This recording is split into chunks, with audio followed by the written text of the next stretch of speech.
Am I the a-hole for making my sister pay for my kid's babysitter when she won't watch them? I, F28, let my sister, 20, live with us while she goes to university. In return she pays us $500 a month. This covers her room, the extra water and power, and her food. I think it's very fair. She also does chores and helps with the kids. That was our agreement. We wrote everything down so there was no confusion. My understanding is that room and board at her school is $1,200 a month for shared accommodation. And it is only available during the 8 months of school. So living here is $6,000 a year as opposed to $9,600 for 8 months and then 4 months living with our mom and stepdad. All was well for 2 years. She is a good student and a good kid. But she has a boyfriend now and she has started complaining about watching the kids every other Saturday night so my husband and I can have a date night. So I told her that I would find a sitter but that she was responsible for paying them since she was supposed to watch the kids. Now she is complaining that with her paying the sitter it is using up all of her disposable income. She said she may as well stay on campus next year. I agreed and told her that was a great idea. She gets her freedom and I get my hobby room back. My mom called me and said that my sister wasn't my unpaid nanny. I told her that I had already agreed that she could live on campus next semester. Then she said I was being a bitch because that would increase the amount they are paying for her and that 4 months away from her job and boyfriend was cruel. I'm kind of torn. We had a deal and I think it was fair. Am I the a-hole?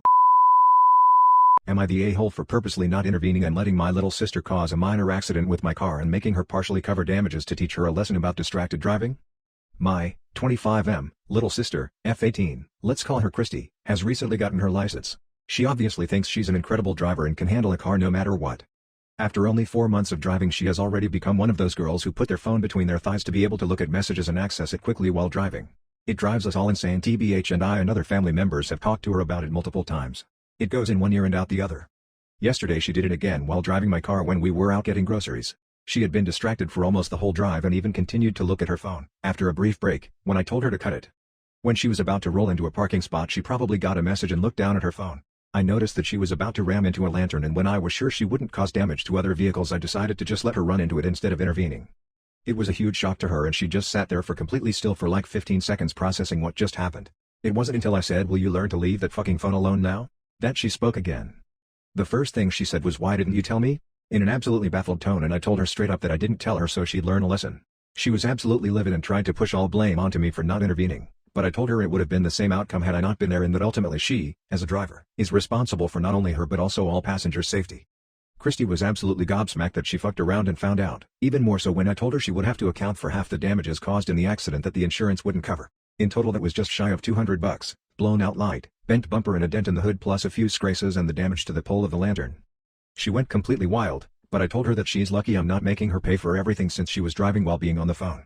A few days after the insurance gave me the sum and I told Christy what she owes me, which she paid immediately, she told me that apparently because of this she won't be able to go on a trip with her friends and that I'm a massive asshole. She also added she would have learned her lesson otherwise too.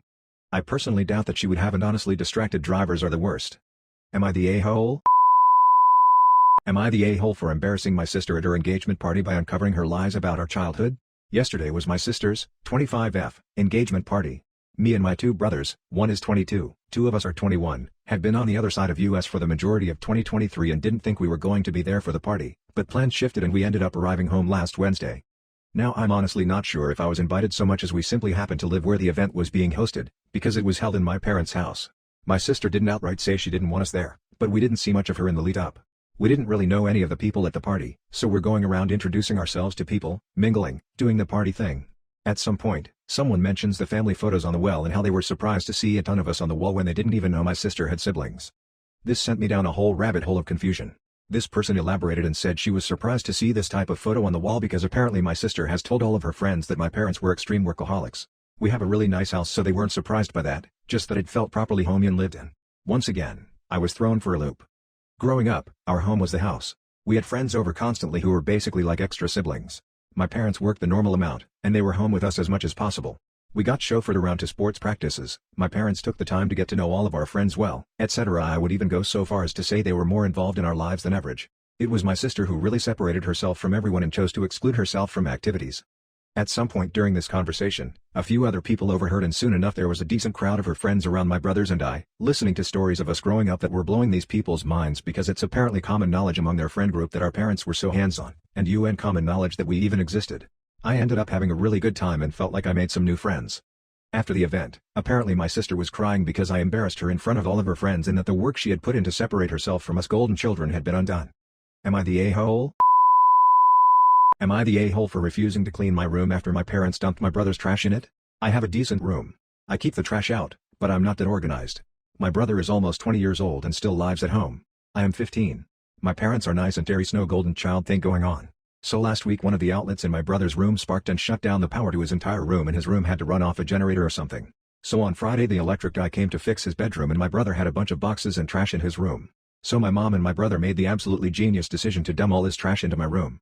When I came home I was pissed, because there was 3 boxes, 2 trash bags, one fell down and it was open, and trash spilled all over my room. I was really pissed. I decided that I was just going to ignore all the trash in my room.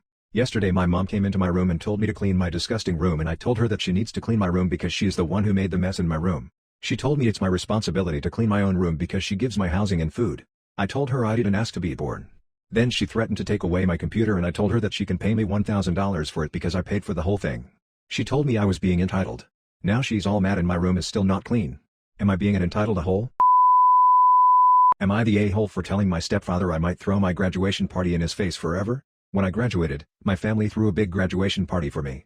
I said I wanted my entire family to be there. If anyone wanted separate celebrations we could just not celebrate, because it was my big day and I'm sick of that shit. Everyone agreed and promised to be nice to each other. At the party things were going really well at first. Everyone was having fun. Then my stepfather started giving my stepmother a bunch of unsolicited advice about her daughter and her daughter's autism. My stepsister was also right there and could hear what he was saying.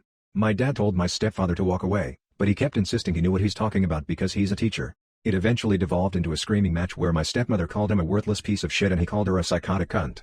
The party was ruined. I got my grandparents to kick my stepfather out, but the mood was ruined, and my dad's side of the family quickly found excuses to leave, so I pulled the plug on the party. Each time my stepfather has tried to talk to me since then I've said, "What's up, guy who ruined my graduation party?" This really upsets him. He said it's not fair to blame him, because my stepmother acted just as poorly. I said it is fair, and I absolutely blame him. He asked how long I would blame him for and keep throwing the party in his face. I said maybe forever. He said I was too old to be acting like such a little asshole. My mom asked me to be the bigger person and let sleeping dogs lie, but I'm not ready to do that. These dogs are very much awake and pissed off. Am I the a-hole for that?